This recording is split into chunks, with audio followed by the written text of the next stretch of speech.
లూకా సువార్త 9వ అధ్యాయం 23వ వాక్యాన్ని నేను చదువుతాను. అందరూ మీ బైబిల్లో చూడండి.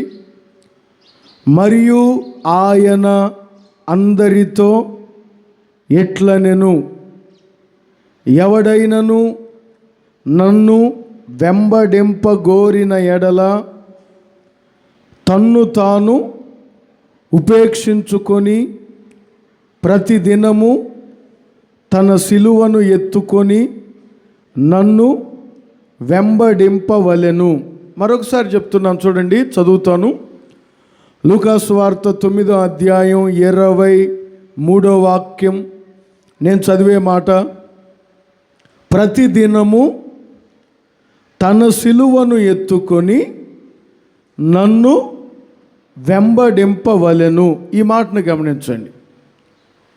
ప్రతిదినము తన సిలువను ఎత్తుకొని నన్ను వెంబడింపవలెను. దేవుణ్ణి చాలామంది వెంబడిస్తున్నారు. అయితే యేసయ్యే స్వయంగా చెప్పుచున్న మాట ఇది. చాలామంది నన్ను వెంబడించడానికి వస్తున్నారు, నన్ను ఆరాధించడానికి వస్తున్నారు, నన్ను పూజించి గణపరచడానికి వస్తున్నారు. అయితే మీరు ఎలా వెంబడించాలి, ఎలా నన్ను గణపరచాలి, ఎలా నన్ను పూజించాలి అని యేసయ్య వారికి హెచ్చరికగా చెప్తున్నారు. సిలువను ఎత్తుకొని నన్ను వెంబడింపవలెను. ఈ మాట గమనించండి. సిలువ అన్న వెంటనే ప్రపంచమంతటి మీద మొదట గుర్తొచ్చేది ఎవరి పేరు? సిలువ అన్న వెంటనే యేసుక్రీస్తు పేరు. ఈరోజు చాలామంది దేవుణ్ణి వెంబడిస్తున్నారు కానీ సిలువని ఎత్తుకొని వెంబడించడం లేదు. ఈరోజు చూడండి, కొంతమంది విన్యాసాలు సిలువను మోస్తూ వీధులు వెంబడి తిరుగుతారు. ఇంకా నేను చెప్పాలంటే వారి మీదనే పాప భారం అంతా పడినట్టు, మీ భారం అంతా దేవుడు నా మీద మోపండి, మీరు విశ్రాంతిగా ఉండండి అంటే వీరేదో పెద్ద భారం మోసినట్టు సిలువ వారి మీద పెట్టుకొని నడిపింపబడుతూ ఉంటారు. ప్రియులారా, గమనించాలి. కొన్ని వేల సంవత్సరాల క్రితమే యేసయ్య మనందరి పాపముల నిమిత్తమై సిలువను మోస్తూ ఆ యెరూషలేము వీధుల వెంబడి తిరుగుతూ ఆయన సిలువ వేసి సిలువ మీదనే ఆయన మరణించేటట్లు రోమా ప్రభుత్వం వారు చేశారు. సిలువను గురించి చెప్పాలంటే చాలా విషయాలు ఉన్నాయి కానీ ఈరోజున క్రైస్తవుల పరిస్థితులు ఎలా ఉన్నాయంటే, సిలువను ఎత్తుకొని వెంబడించుచున్నారా, సిలువను మోయుచు వెంబడించుచున్నారా? దేవుడు అంటారు, నేను ఎప్పుడో మీ కొరకు సిలువ మోసాను, ఇప్పుడు మీరు నన్ను వెంబడించేవారైతే ఈ ఒక్కరోజు సిలువ మోయటం కాదు, అర్థమవుతుందా? ఈ ఒక్కరోజు సిలువ మీద ప్రేమ ఉండటం కాదు, ఈ ఒక్కరోజు సిలువను గురించి ధ్యానించడం, సిలువలో పలికిన మాటలు ధ్యానించడం, సిలువను గురించిన సమాచారం వినటం కాదు. దేవుణ్ణి వెంబడించువాడు ప్రతిదినము తన సిలువను ఎత్తుకొని వెంబడించాలి. ప్రతిరోజు సిలువ నీ మనసులో ఉండాలి. చాలామంది, అర్థమవుతుందా? నేను ఇంకా ఒక మాట చెప్పాలంటే, డబ్బు కొరకు, పేరు కొరకు, పదవుల కొరకు, ఉద్యోగాల కొరకు బైబులే మోయలేని వారు సిలువనే మోస్తారు. ఎక్కడ బైబుల్ పట్టుకుంటే మా కులంలో నుంచి తీసేస్తారేమో, మాకు పదవులు పోతాయేమో, మాకు ఉద్యోగాలు రావేమో, మాకు పేరు పోతుందేమో అని భయపడేవారు, బైబులే మోయలేని వారు సిలువనే మోస్తారు. ఒక్క క్షణం మోయడం కాదు. మీకు ఒక మాట చెప్తాను చూడండి. యేసుక్రీస్తు సిలువ మోసుకుంటూ మార్గంలో వెళ్తున్నారు. ఒక వ్యక్తి వచ్చారు. ఏంటి ఇంత ఊరేగింపుగా ఇక్కడ అంత ఏంటి గందరగోళంగా ఉందని చూసి వచ్చి యేసయ్య సిలువ మోయటం చూసి ఆ సిలువను ఇతను తీసుకొని కాసేపు ఇతను ఆ సిలువను మీద వేసుకొని ఇక మనం ఆయనకు భారాన్ని తగ్గిద్దాము, మనం కొంచెం దూరం నడుద్దాము అని ఆయన సిలువను మోసాడు. ఎంతసేపు? బైబిల్లో మీరు చదివితే ఆ మాట మార్కు సువార్తలో ఉంటుంది చూడండి. మార్కు సువార్త 15వ అధ్యాయం 21వ వాక్యంలో, మార్కు సువార్తమానం 15వ అధ్యాయం 21వ వాక్యంలో రాయబడిన మాట చూడండి. కురేనీయుడైన సీమోనను ఒకడు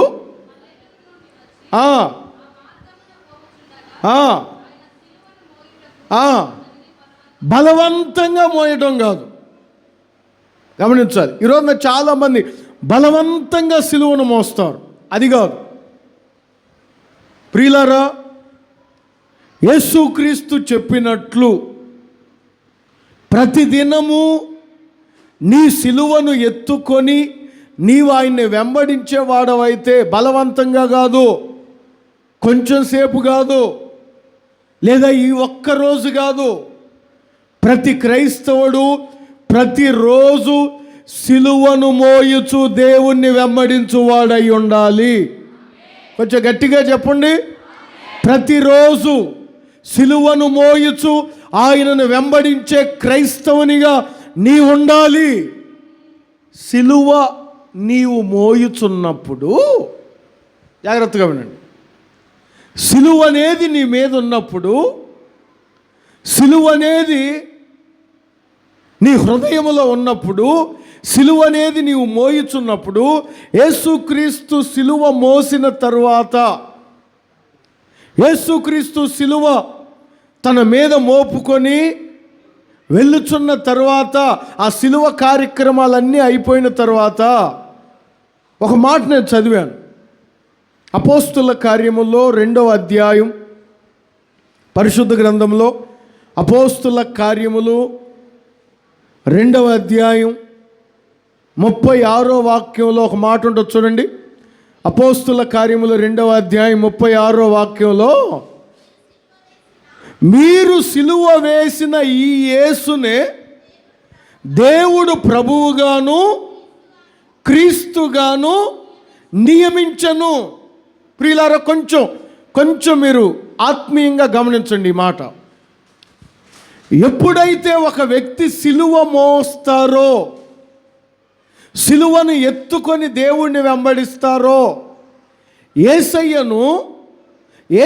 ఎప్పుడైతే సిలువ వేయబడ్డాడో, సిలువను మోసాడో, అక్కడ ఒక మాట రాయబడి ఉన్నది. ఈ యేసునే దేవుడు ప్రభువుగాను క్రీస్తుగాను నియమించను. ఇక్కడ 2 విషయాలు ఉన్నాయి. ఒకటి ప్రభువు, 2 క్రీస్తు.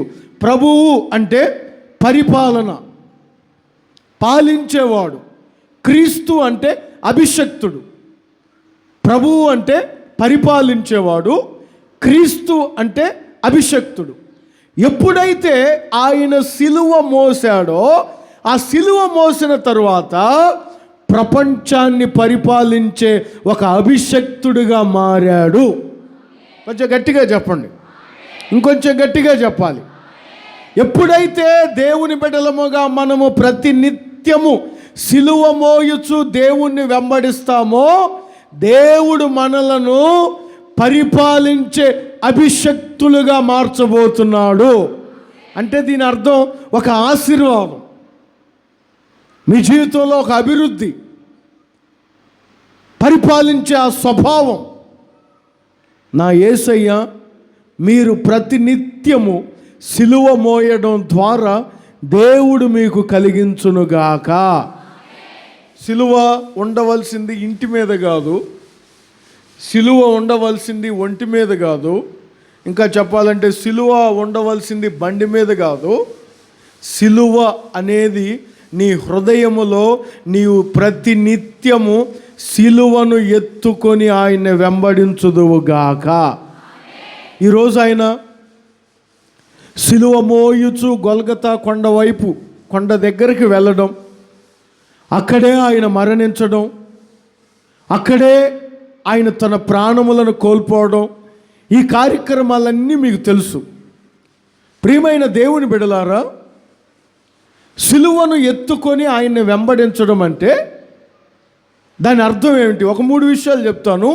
ప్రతి క్రైస్తవుడు తప్పకుండా వీటిని హృదయంలో చేర్చుకోవాలి, ఈ వర్తమానాన్ని కూడా వినాలి. యేసయ్య చెప్పారు కదా, ప్రతినిత్యం నన్ను వెంబడించువాడు ప్రతిరోజు తన సిలువను ఎత్తుకొని వెంబడించాలి. సిలువ అనేది కొన్ని అర్థాలను తెలియపరుస్తుంది. సిలువను ఎత్తుకొని వెంబడించడం అంటే ఏంటి? సిలువను మోయడం అంటే ఏంటి? ఇప్పుడు నీవు మోయడం కాదు, కొన్ని వేల సంవత్సరాల క్రితమే యేసయ్య మన కొరకు సిలువ మోసాడు. ఇక ఇప్పుడు మనం మోసేది ఏమీ లేదు. అయితే సిలువ కొన్ని అనుభవాలను నేర్పుతుంది. వాటిని ప్రతినిత్యము నీవు మోయుచూ వెంబడించాలి దేవుణ్ణి. సిలువ సమాచారం ఏంటి అసలు గమనించాలి. మీరు ఫిలిప్పీలకు రాసిన పత్రిక 2వ అధ్యాయం, అపోస్తులుడైన పౌలు ఫిలిప్పీలకు రాసిన పత్రిక 2వ అధ్యాయం 8వ వాక్యమును మీరు గమనించగలిగితే, అపోస్తులుడైన పౌలు ఫిలిప్పీలకు రాసిన పత్రిక 2వ అధ్యాయం 8వ వాక్యాన్ని చదవండి ఎవరైనా ఒకరు. మరియు ఆకారమందు మనుష్యునిగా కనబడి ప్రాణము పోవునంతగా, ఈ మాట గమనించాలి, సిలువ మరణము పొందునంతగా విధేయత చూపిన వాడై తన్ను తాను తగ్గించుకొనెను. చాలా జాగ్రత్తగా వినాలి. ఎవడైనను దేవుణ్ణి వెంబడింపగోరిన ఎడల తన సిలువను ఎత్తుకొని ఆయన వెంబడించవలెను అని దేవుడు ఎందుకు చెప్పారంటే, ఇప్పుడు మీరు బాహ్య సంబంధమైన సిలువలు మోయమని కాదు. సిలువ అనగా విధేయత, అక్కడ అదే వ్రాయబడి ఉంటుంది. సిలువ అనగా విధేయత. దేవుణ్ణి వెంబడించువారు ప్రతి దినము విధేయత కలిగి వెంబడించుదుముగాక. కొంచెం గట్టిగా చెప్పండి. యేసయ్య సిలువను మోసారు, అదే సమయంలో యేసయ్య విధేయతను కూడా చూపించారు, తగ్గించుకున్నారు. ఈరోజు ఎంతమంది విధేయులుగా జీవిస్తున్నారు? సంవత్సరం అంతా, అర్థమవుతుందా, సంవత్సరం అంతా తగ్గించుకోకుండా విధేయులుగా ఉండకుండా ఈరోజు మాత్రం సిలువను గురించిన ధ్యానం, సిలువ శ్రమలు, సిలువ బాధలన్నీ ఈరోజే గుర్తొస్తాయి. ప్రతిరోజు క్రైస్తవులముగా దేవుని మార్గములో నడిపించబడుతున్న వ్యక్తులముగా ప్రతిరోజు మనము సిలువను ఎత్తుకొని వెంబడించుదముగాక. అంటే దాని అర్థం విధేయత కలిగిన జీవితాన్ని జీవించుదుముగాక. విధేయత, వినయము, లోబడడం ఇవన్నీ ఒకటే. యేసయ్య ఎంత విధేయుడో తెలుసండి. యేసయ్య గురించి నేను చెప్పాలంటే మత్తయి సువార్తమానం 26వ అధ్యాయంలోనికి రండి. ఆయన్ను ఇక సిలువ వేయడానికి పట్టుకొని వెళ్ళుచున్న ఆ సమయం, ఆయన్ని ఇక సిలువ వేస్తారు. మరుసటి రోజు ఆ సమయంలో ఆయన్ని పట్టుకొని కొంతమంది వచ్చారు, ఆయన్ని తీసుకొని వెళ్తున్న సమయం. ఆ సమయంలో జరిగింది ఏంటో తెలుసా? ఒకడు ఆయన్ని బంధించుకొని తీసుకొని వెళ్తుంటే యేసయ్యతో ఉన్న ఒక శిష్యుడు కత్తి దూసి ఆ యాజకు దాసుని కొట్టి వాని చెవిని కోసేశాడు. 51వ వాక్యం నుంచి 54వ వాక్యం వరకు ఉంటుంది, మీరు గమనించాలి ఆ మాట. అప్పుడు వెంటనే యేసయ్య ఏమంటారో తెలుసండి? ఆ వ్యక్తితో యేసయ్య ఏమంటారో తెలుసా? 53లో ఉంటుంది చూడండి. ఈ సమయమున నేను తండ్రిని వేడుకుంటాను. ఈ మాట బాగా, విధేయత అంటే ఏంటో చెప్తాను వినండి. ఈ సమయమున నేను తండ్రిని వేడుకుంటే, ఇక్కడ ఇప్పుడు నా దగ్గర ఉన్న సైనికుల కన్నా ఎక్కువ మంది దూతలను దేవుడు నాకు ఇప్పుడే పంపుతాడు. మరి వేడుకోవచ్చు కదయ్యా. ఎవరో మిమ్మల్ని అన్యాయంగా పట్టుకొని వెళ్తుంటే మీరు మౌనంగా వెళ్తున్నారేంటి? వారితో మీరు మౌనంగా వెళ్తున్నారేంటి? వేడుకో అని శిష్యులకు అనిపించుంటుంది. అప్పుడు 54వ వాక్యంలో ఒక మాట అంటాడు, ఒకవేళ నేను తండ్రిని అడిగితే లేఖనము ఎలా నెరవేర్చబడుతుంది. ఎంత విధేయుడో చూడండి. యేసయ్య చూడండి దేవునికి ఎంత విధేయుడో. అదే కదా అంటారు 54వ వాక్యంలో, నేను వేడుకొనిన ఎడల ఈలాగు జరగవలెనని. గమనించాలి ఈ మాట. ఏలాగు జరగవలెనని. ఒక తల్లిదండ్రులు తమ పిల్లలకు ఇలాగు జరగాలని ఒక నిర్ణయంలోనికి వస్తారు. తల్లిదండ్రుల ప్రకారం చేయకుండా ఈరోజు చాలామంది వారి ఇష్టం వచ్చినట్లే చేస్తారు. ఎలా విధేయులైనట్లు? తండ్రి ఒక లేఖనాన్ని రాశాడు, నేను భూమి మీదకు పంపుతున్నాను, వారి పాపములందరి నిమిత్తమై నీవు సిలువ యాగం పొందాలి, నువ్వు మరణిస్తావు, ఏం కంగారు పడు మాకు, మరణించినా తిరిగి 3వ దినాన నేను నిన్ను లేపుతాను. అర్థమవుతుందా? ఇది ఒక లేఖనం. తండ్రి తన కుమారుడైన యేసయ్య గురించి ఒక లేఖనం రాశాడు, ఒక డైరీ రాశాడు. నా పిల్లలు ఇలా ఉండాలి, నా సంఘం ఇలా ఉండాలి. అర్థమవుతుందా? ఇప్పటికిప్పుడు నేను నా తండ్రిని అడిగితే ఇక్కడున్న సైనికులందరికన్నా ఎక్కువ సైన్యాన్ని నా తండ్రి ఇక్కడ పెడతాడు. కానీ నేను అడగను. ఎందుకంటే లేఖనము ఎలాగూ అదే విధేయత, అదే వినయం. అర్థమవుతుందా? నేను దేవుణ్ణి వెంబడిస్తున్నాను, అయ్యో క్రీస్తు నా కొరకు చనిపోయాడు అని ఏడుపు రాకపోయినా ఏడ్చినట్లు వెధవ బిల్డప్లు కొట్టమాకు. విధేయుడిగా ఎంతవరకు జీవిస్తున్నావు? సిలువ నేర్పేది విధేయత. ప్రతి దినము నీవు విధేయుడవై దేవుణ్ణి వెంబడించుదువుగాక. చాలామంది వచ్చారు, కానీ ప్రపంచ చరిత్రలో 12 మంది శిష్యులే మిగిలిపోయారు. వారి గురించి అనేకులు చెప్పుకుంటారు. కానీ 12 మందే కాదండి, చాలామంది దేవుణ్ణి వెంబడించాలని వచ్చారు. సిలువ మీద పడేసరికే అర్థమైందా? ఒక్కసారి పారిపోయా. సిలువ మీద పడేసరికే విధేయుడు గారా, నా మాటకు లోబడు, నా మాట ప్రకారం జీవించు అని సిలువ ఒక్కసారి మీద పడేసరికి, అమ్మో ఇది కఠినమైన మాట.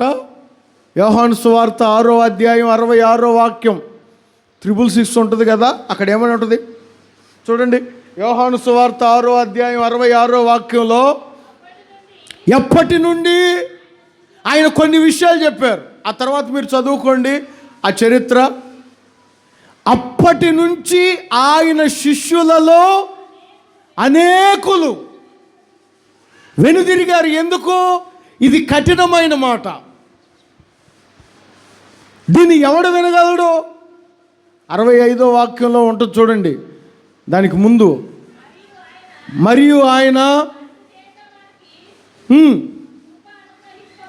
ఇది కఠినమైన మాట, ఇది ఎవడు వినగలడు?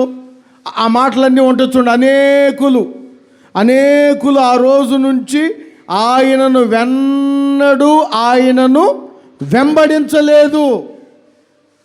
నా ప్రియమైన దేవుని బిడ్డలారా, నువ్వు విధేయుడిగా జీవించడమే సిలువను మోసిన వ్యక్తివిగా నీవు మార్చబడతావు. కొంచెం గట్టిగా చెప్పండి. సిలువ మోయాలని ఒకడు వచ్చాడు. యేసయ్య శరీరధారిగా సంచరిస్తున్న రోజుల్లో పరిగెత్తుకుంటూ ఒకడు వచ్చాడు. బోధకుడా, నేను సిలువ మోయాలనుకుంటున్నాను, నేను వెంబడించాలనుకుంటున్నాను అంటే అప్పుడు యేసయ్య చెప్పారు, నువ్వు కొంచెం ధనవంతుడు లాగున్నావు, ఆస్తిని అమ్మి బేదలకు ఇచ్చి కొంచెం నన్ను వెంబడించు అన్నాడు. ఆస్తిని అమ్మి కొంచెం నీవు నన్ను వెంబడించు అన్నాడు. అంతే, వెంటనే ముఖం చిన్నబుచ్చుకొని తిరిగి వెళ్ళిపోయాడు. సిలువ మోయాలని వచ్చిన వాడు మోయొచ్చు కదరా, మరలా ఆజ్ఞలు పాటిస్తున్నావంటే చిన్ననాటి నుంచే నేను ఆజ్ఞలు పాటిస్తున్నానని చెప్తాడు. మీరు బైబిల్లో చదువుకోండి, మత్తయి సువార్తమానం 19వ అధ్యాయం 22వ వాక్యంలో ఉంటుంది. ముఖము చిన్న బుచ్చుకొని, అయితే ఆ యవనుడు మిగులు ఆస్తి గలవాడు గనుక ఆ మాట విని వ్యసనపడుచూ వెళ్ళెను.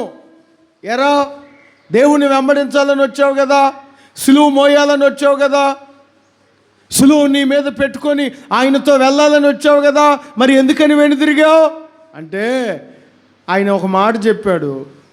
10 ఆజ్ఞలు చిన్నప్పటి నుంచే పాటిస్తున్నాను అన్నావు కదరా, మరి 10 ఆజ్ఞల్లో ఉంది కదా ఆజ్ఞ అతిక్రమమే పాపం అని ఉంది కదా, మరి ఎందుకు విధేయుడిగా లేదు, ఎందుకు విధేయత కలిగి లేవు? నా ప్రియమైన దైవ జనాంగమా, ప్రతి దినము సిలువను మోయుచు దేవుణ్ణి వెంబడించేవాడవై ఉండాలి. కొంచెం గట్టిగా చెప్పండి, ఇంకొంచెం గట్టిగా చెప్పాలి. ఈ కడవరి దినాలలో అర్థమవుతుందా? సిలువలు ఇంటి మీద, బండ్ల మీద, ఇది కాదు సిలువ అనే విధేయతను నీవు అనుసరిస్తూ దేవుణ్ణి వెంబడించే వ్యక్తివిగా నీ ఉందువుగాక. దైవజనుడైన పౌలు గారు అదే అంటారు, పరిశుద్ధులకు తగినది విధేయత. నువ్వు ఎంత విధేయుడివై జీవిస్తున్నావు నీ తల్లికి, నీ తండ్రికి, నీ యజమానునికి. ఇంకా చెప్పాలంటే చాలా విషయాలు ఉన్నాయి. కొలసీలకు రాసిన పత్రికలో 3వ అధ్యాయం 12వ వాక్యంలో కొన్ని మాటలు ఉంటాయి. ఎఫెసీలకు రాసిన పత్రిక 6వ అధ్యాయం 1వ వాక్యం నుంచి 5వ వాక్యం వరకు కొన్ని మాటలు ఉంటాయి విధేయతను గురించి. కొలసీ పత్రికలో ఉంటుంది చూడండి, దాసులారా మీ తల్లిదండ్రులకు, మీ యజమానులకు మీరు విధేయులై, అదే పరిశుద్ధులకు తగినది. మీరు ఎంత విధేయత కలిగిన వారో, ఎంత వినయము కలిగిన వారో, మీరు విధేయత కలిగి జీవించేవారైతే సిలువను మోయుచు ఆయన వెంబడించుచున్నవారే. Praise the lord. ప్రతినిత్యం దేవుడు ఏమంటారంటే ప్రతిదినము సిలువను ఎత్తుకొని వెంబడించాలి. సిలువ అనగా విధేయత. చెప్పండి, అందరు చెప్పండి, కొంచెం గట్టిగా చెప్పండి, విధేయత. ఇంకొక మాటను కూడా చెప్తాను. కొరింథీయులకు రాసిన మొదటి పత్రిక, పరిశుద్ధ గ్రంథంలో కొరింథీయులకు రాసిన మొదటి పత్రిక 1వ అధ్యాయం 18వ వాక్యం. సిలువను గూర్చిన వార్త నశించుచున్న వారికి వెర్రితనము గాని రక్షింపబడుచున్న మనకు దేవుని శక్తి. అందరూ ఒకసారి గట్టిగా చెప్పండి ఈ మాట, దేవుని శక్తి అని. ఇంకొంచెం గట్టిగా చెప్పాలి. సిలువ దేవుని శక్తి అయి ఉన్నది. జాగ్రత్తగా వినండి. దేవుని శక్తి అంటే ఏంటో చెప్తాను. సిలువ అనేది దేవుని శక్తి అయి ఉన్నది.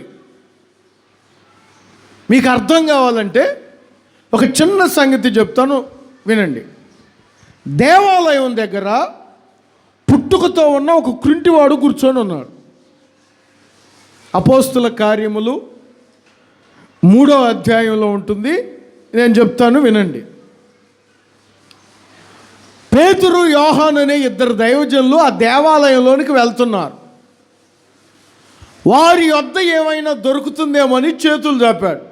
మామూలుగా ఇక దేవాలయం దగ్గర ఉండే ఇల్లు ఏదైనా ఆశించే వాళ్ళు ఎవరు వచ్చినా చేతులు చాపుతూనే ఉంటారు. పాస్టర్ అనే ఉండదు, విశ్వాసులనే ఉండదు. అలాగే చేతులు చాపారు. అప్పుడు వెంటనే ఏమంటారంటే వాళ్ళు, వెండి బంగారములు మా యొద్ద లేవు కానీ మాకు కలిగినదే, ఈ మాట చూడండి, మాకు కలిగినదే మేము మీకు ఇస్తాం. ఇతనికి ఏం కలిగింది? జాగ్రత్తగా వినాలి. నేను చదువుతున్నప్పుడు నాకు ఆశ్చర్యం అనిపించింది. నాకు కలిగినదే నేను నీకు ఇస్తాను, నాకు కలిగినదే నేను నీకు ఇస్తానంటున్నాడు. ఏమిస్తారు, ఏం కలిగింది అని దేవుని నామంలో తనను స్వస్థపరిచాడు. ఆ కృంటివాడు గంతులు వేయచ్చు, దేవాలయం అంతా తిరుగుతున్నాడు. దేవాలయం అంతా గంతులు వేస్తుంటే చాలా సంవత్సరాల నుంచి ఆ కృంటివాడిని చూస్తున్న వారందరూ ఆశ్చర్యపోయారు. అదే కదా జరిగింది. చాలా సంవత్సరాల నుంచి ఆ కృంటివాడిని చూస్తున్న వాళ్ళందరూ ఆశ్చర్యపోయి, అసలు నీకు ఎలా కలిగిందిరా, నీకు ఎలా కలిగిందంటే, అయ్యా వాళ్ళిద్దరు ఎవరో వచ్చారు, నాకు కలిగిందే నేను నీకు ఇస్తున్నానని చెప్పారు. ఏం కలిగిందో నాకు తెలియదు కానీ నా కాళ్ళు మాత్రం మునపట్లాగా మారిపోయాయి. ప్రైజ్ ది లార్డ్, హల్లెలూయా. ఇక వీళ్ళని పట్టుకున్నారు. వీళ్ళిద్దరిని పట్టుకొని రేయ్, వాడు కుంటోడు, ఎప్పటి నుంచో బాగలేదు వాడికి, వాడిని ఎలా లేపేవరా అంటే అప్పుడు చెప్తారు. చూడండి 12వ వాక్యంలో ఉంటుంది చూడండి. 3వ అధ్యాయం చూడండి 12వ వాక్యంలో, పేతురు దీన్ని చూసి ప్రజలతో ఇట్లనెను, ఇశ్రాయేలీయులారా ఎందుకు ఆశ్చర్యపడుచున్నారు? ఈ మాట గమనించండి. ఇది మా సొంత శక్తి కాదు. మరి ఏ శక్తి? దేవుని శక్తి. మా సొంత శక్తి కాదు, దేవుని శక్తే వారికి మేము పంపాం. అదే మాకు కలిగింది, అదే మేము పొందుకున్నది. ఈరోజున చాలామంది సిలువను మోయుచు వెంబడించడం అంటే దాని అర్థం ఏంటో తెలుసా? ప్రతిరోజు దేవుని శక్తిని నీవు అనుభవించుచు దేవుణ్ణి వెంబడించాలి. కొంచెం గట్టిగా చెప్పండి. మీలో బలహీనులు ఉన్నారు, బలవంతులు ఉన్నారు, కృంగిపోయిన వారు ఉన్నారు, నిరాశ్రయులు ఉన్నారు. అయితే ఒకటి గుర్తుపెట్టుకోండి, దేవుని శక్తిని దేవుని బిడ్డలైన వారందరూ తప్పనిసరిగా అనుభవించుదురుగాక, పొందుదురుగాక. చీటికి మాటికి నాకు శక్తి లేదు, నా వల్ల కాదు, ఇవి అనకూడదు. నాకు శక్తి లేదు, నా వల్ల కాదు, నేను చేయలేను. బైబిల్లో కూడా ఉన్నారు కొంతమంది. ఇర్మియా కూడా అంటారు, నాకు శక్తి లేదు, నాకు శక్తి చాలదని నేను అనుకున్నాను. ఇంకా దినవృత్తాంతాల గ్రంథంలో కొంతమంది ఉంటారు, అయ్యా మాకు శక్తి లేదు, మాకు బలము లేదు. చూడండి, నేను ఒకటి చెప్తాను. నాకు శక్తి లేదు, నా వల్ల కాదు, నాకు బలం లేదు, నేను చేయగలనా, నాకు అంత సీన్ ఉందా, నా వల్ల అయ్యే పని కాదు, ఇలాంటి వారు ఎవరు సిలువను మోయుచున్నవారు కాదు. ప్రతి దినము సిలువ మోయుచున్నవాడు ఎలా ఉంటాడో తెలుసా? దేవుని శక్తిని పొందుతాడు. కొంచెం గట్టిగా చెప్పండి, ఇంకొంచెం గట్టిగా చెప్పాలి. దేవుని శక్తిని పొందాలి. అలా ప్రార్థన చేసుకోవాలి, అలా దేవుణ్ణి అడగాలి. ఎందుకంటే దేవుని వాక్యం కూడా వ్రాయబడి ఉంది కదా, సిలువను గూర్చిన వార్త నశించుచున్న వారికి వెర్రితనము కానీ రక్షింపబడుచున్న మనకైతే అది దేవుని శక్తి అయి ఉన్నది. ఈరోజు రక్షణ పొందున్నాను నేను. ప్రతి నిత్యము నేను దేవుని శక్తిని అనుభవించుతూనే ఉన్నా. నేనే కాదు, మనమందరం దేవుని శక్తిని అనుభవించుచు ముందుకు వెళ్ళాలి. ప్రైజ్ ది లార్డ్, హల్లెలూయా. కొంచెం గట్టిగా చెప్పండి, హల్లెలూయా. దేవుని శక్తిని పొందుకొని వెళ్ళడమే సిలువ మోయడం. నువ్వు సిలువ మోస్తున్నావు, సిలువ మోయుచు వెళ్ళుచున్నావు. ప్రతిదినం నీ సిలువను ఎత్తుకొని నీవు నడిపించబడుతున్నావు అంటే దేవుని శక్తిని అనుభవించడమే, దేవుని శక్తిని పొందడమే. మరి దేవుని శక్తి ఎలా కలుగుతుంది? దేవుని శక్తి ఎలా కలుగుతుంది? దేవుని శక్తి కావాలంటే, మనకి బలం కావాలంటే ఏదైనా డ్రింక్స్ తాగితేనో, లేకపోతే ఓఆర్ఎస్లు తాగితేనో, లేకపోతే ఫ్రూట్స్ తింటేనో బలం వస్తుంది. మరి దేవుని శక్తి ఎలా వస్తుంది? ఒక మాట చదివిస్తాను చూడండి. లూకాసు వార్త 24వ అధ్యాయం 49వ వాక్యం. లూకాసు వర్తమానం 24వ అధ్యాయం 49వ వాక్యంలో ఉంటుంది చూడండి. మీరు పైనుండి శక్తి పొందు వరకు సంఘములో నిలిచి ఉండండి. ఎవరైతే దేవుని మందిరంలో నిలిచి ఉంటారో, అర్థమవుతుందా? ఎవరైతే సంఘాన్ని కనిపెట్టుకుంటారో, ఎవరైతే దేవునికి దూరం కాకుండా దేవునికి దగ్గరగా పట్టణములో నిలిచి ఉంటారో, వారు ప్రతినిత్యము దేవుని శక్తిని అనుభవిస్తారు. సంవత్సరానికి ఒకసారి సంఘానికి వచ్చేవాడికి దేవుని శక్తి ఎలా ఉంటుంది? పట్టణములో మీరు నిలిచి ఉండండి. పైనుంచి శక్తి పొందు వరకు మీరు సంఘములో నిలిచి ఉండండి. సంఘ సభ్యులై ఉండండి, సహవాసములో ఉండండి. దేవుని శక్తిని మీరు అనుభవించబోతున్నారు. మీకు ఒక మాట చెప్పనా? దేవుని శక్తి మనం పొందుకుంటూ వెళ్తే ఇక నీ పోలిక కాదు, రాను నీ పోలిక కాదు. దేవుని శక్తి నీవు పొందుకుంటూ వెళ్తే నీవు పరలోకములో ఉన్న దూతల పోలికలోనికి మారిపోతావు. నేను చెప్తున్న మాట కాదు ఇది. మత్తయి సువార్తమానం 22వ అధ్యాయం 29వ వాక్యంలో ఉంటుంది చూడండి. మత్తయి సువార్తమానం 22వ అధ్యాయం 29వ వాక్యంలో, అందుకు యేసు లేఖనములే కానీ దేవుని శక్తిని ఎరగక మీరు పొరపడుచున్నారు. 30వ వాక్యం చివరిలో ఉంటుంది చూడండి, వారు పరలోకమందున్న దూతల వలె ఉంటారు. అంటే దాని అర్థం ఏమిటంటే, దేవుని శక్తిని పొందుకుంటూ నువ్వు వెళ్తున్నావంటే నీవు నీలాగా కనపడవు, దూతలాగా కనపడతావు. ఆమేనని చెప్పండి. అప్పుడు ఎవరైనా సాతానుగాడు కనుక ఒకవేళ నీ దగ్గరకు వస్తే, అమ్మా మరియమ్మ అనుకొని నీ దగ్గరకు వచ్చాను, నువ్వు మరియమ్మవు కాదు, నువ్వు దేవుని దూతవు, అందుకే వెళ్తున్నాను, నేను వెళ్ళిపోతాను. Praise the lord.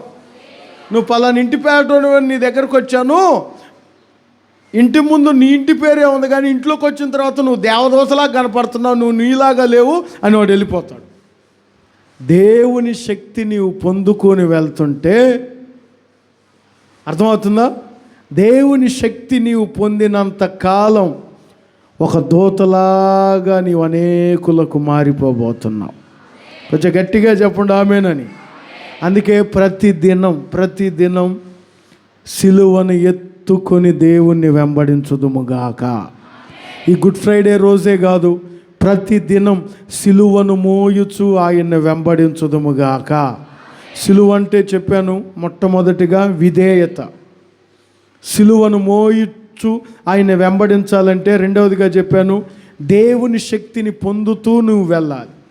ఇంకొక మాట నేను చెప్పి ముగిస్తాను, జాగ్రత్తగా వినండి.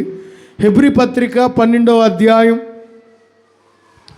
హెబ్రీలకు రాసిన పత్రిక 12వ అధ్యాయం 2వ వాక్యంలో సిలువను గురించిన ఒక సమాచారం ఉంటుంది చూడండి. అక్కడ హెబ్రీలకు రాసిన పత్రిక 12వ అధ్యాయం 2వ వాక్యం.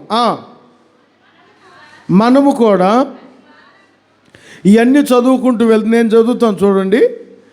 ఆయన తన ఎదుట ఉంచబడిన ఆనందము కొరకై అవమానము నిర్లక్ష్య పెట్టి సిలువను సహించి, జాగ్రత్తగా వినాలి, అందరూ తెల్లపైకి లేపిన మాటను వినండి. సిలువను సహించి, సిలువ విధేయత, సిలువ దేవుని శక్తి. చివరిగా చెప్తున్నాను, సిలువ సహనం. సిలువ అంటే సహనం, సహించడం. సిలువను సహించి, అవమానాన్ని నిర్లక్ష్య పెట్టి, సిలువను సహించి. సహనం అనగా ఓర్పు. ఎంతమంది ఓర్పు కలిగి దేవుణ్ణి వెంబడించుతున్నారు? సిలువను మోయిచు వెంబడించడం అంటే ఓర్పు కలిగి దేవుణ్ణి వెంబడించడమే. సహించడం కదా సిలువ నేర్పిన పాఠం. మీకు ఒక సీక్రెట్ చెప్తాను, జాగ్రత్తగా వినండి. సీక్రెట్ ఇది, ఎవరికి చెప్పను. ఏంటో సీక్రెట్ అంటే బైబిల్లోనే ఉంటుంది. బైబిల్లోనే ఉంటుంది ఆ సీక్రెట్. కాకపోతే మీరు చదివి ఉండరు. లూకాసు వార్త 8వ అధ్యాయంలోనికి రండి. లూకాసు వర్తమానం 8వ అధ్యాయం 15వ వాక్యంలో ఉంటుంది చూడండి ఆ సీక్రెట్. చదవండి. మంచి నేల నుండి వారు ఎవరనగా, యోగ్యమైన మంచి మనసుతో వాక్యము విని దానిని అవలంబించి. ఈ మాట గమనించాలి. ఓపికతో ఫలించాలంటే అక్కడే ఉంది చూడండి. ఫలించాలంటే ఓపిక కావాలి, ఓర్పు కావాలి, సహనం కావాలి. అర్థమైందా? ఎంత ఓర్పు కలిగి ఉంటే నా దేవుడిని అంత ఫలభరితముగా మార్చబోతున్నాడు. చేతుల పైకి అందరు గట్టిగా ఒకసారి హల్లెలూయా చెప్పండి. ఇంకొంచెం గట్టిగా చెప్పండి, ఇంకొంచెం గట్టిగా. ఎంత ఓపిక కలిగి ఉంటే, ఎంత ఓర్పు కలిగి ఉంటే, ఎంత సహనం కలిగి ఉంటే నీవు అంతగా దేవుడు నిన్ను ఫలించేటట్లు చేయబోతున్నాడు. కొంతమందికి ఓర్పు ఉండదు, సహించడం ఉండదు. ఒక మాట అన్నా ఓర్చుకోలేరు, ఒక మాట సేవకులన్నా సహించలేరు.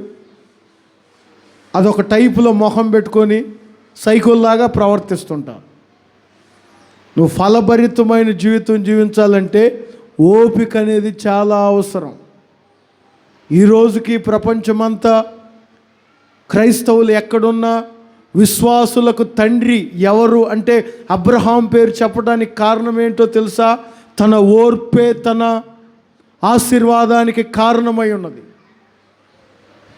ఎంత ఓర్చుకున్నాడు, ఎన్ని అవమానాలు భరించాడు, ఎంత ఓర్పు కలిగి ఉన్నాడు.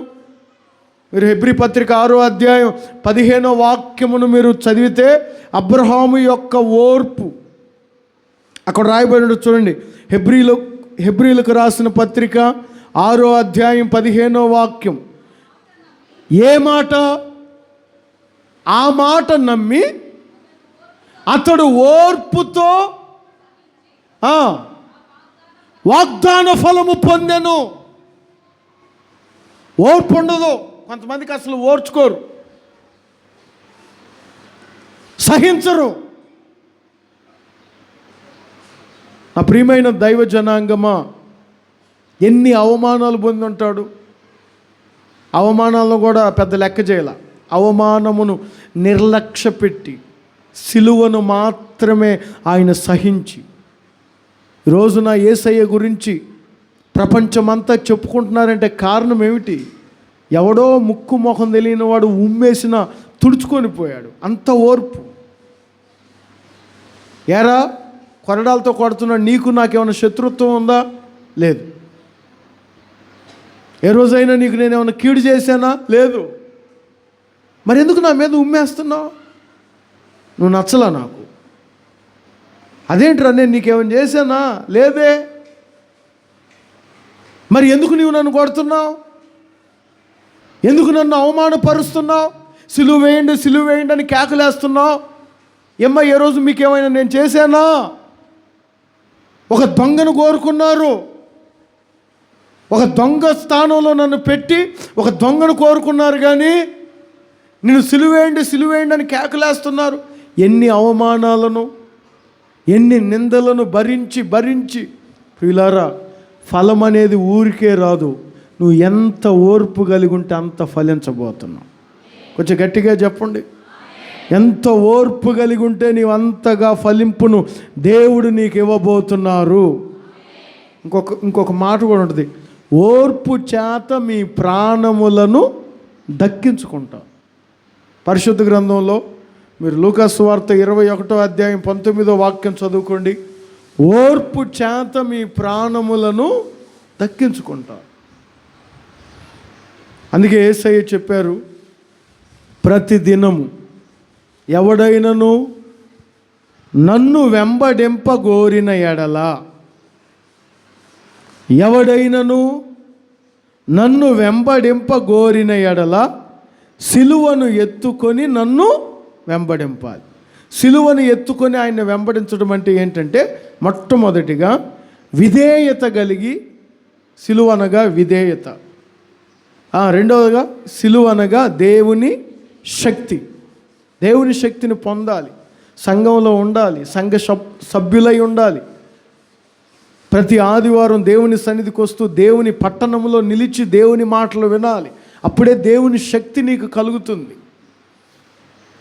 ఇంకొకటి చెప్పాను, సిలువ అనగా సహనం. నువ్వు ఎంత సహిస్తావో ఈ సంవత్సరం అంత ఫలించబోతున్నావు. కొంచెం గట్టిగా చెప్పండి. నువ్వు ఎంత సహిస్తావో అంత ఫలించబోతున్నావు. అంత ఫలభరితమైన జీవితాన్ని దేవుడు నీకు ఇవ్వబోతున్నాడు. అంత ఫలభరితమైన జీవితాన్ని మీ పిల్లలకు దేవుడు ఇవ్వబోతున్నాడు. అంత ఫలభరితమైన జీవితాన్ని మీ కుటుంబాల్లో మీరు అనుభవించబోతున్నారు. ప్రభు ఈ మాటలు మీ హృదయములో భద్రపరచునుగాక.